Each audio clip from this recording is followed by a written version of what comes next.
Tonight with convicted murderer Jeroid Price. Family members say they're in disbelief tonight after the state Supreme Court ordered him to serve the remainder of his 35-year sentence for murder.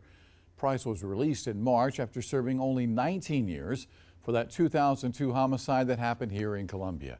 He was given early release after he reported another inmate's escape and kept 2 prison guards from serious injury during attacks inside prison walls.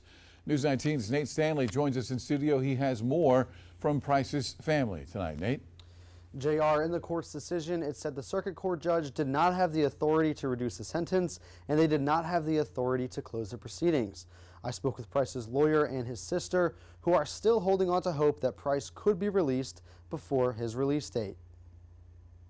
So I'm completely baffled, of course. Jeroid Price's sister, Tanette Reese, says the state Supreme Court decision came as a surprise. And they should not have voided his early release. Jeroid Price will now have to remain in prison for 16 more years. That the state at this point seeks to undo what the state has already done. Price's attorney, Todd Rutherford, also voicing his frustration. This stems from a March 2023 decision by Circuit Judge Casey Manning, which granted Price early release after serving 19 of a 35-year murder sentence. Rutherford says Price was released early after assisting law enforcement in the capturing of an escaped inmate, and now with his return to prison, Price's life is in danger. It unfortunately does not recognize the danger that Jeroid Price put himself into when he gave South Carolina via the Department of Corrections that information. When Attorney General Alan Wilson learned about this release, he issued an investigation into the decision. Then in April, the state Supreme Court ordered Price back to prison, citing objections to his release. In July, Price was arrested in New York.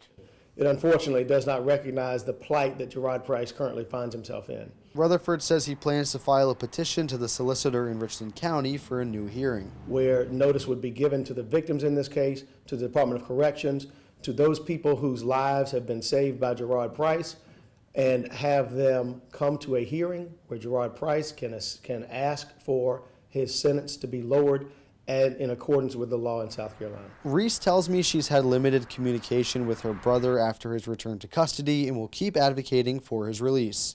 But all it does is just makes me want to work harder and to continue to do what I've been doing since that I was, 12 and 13 years old.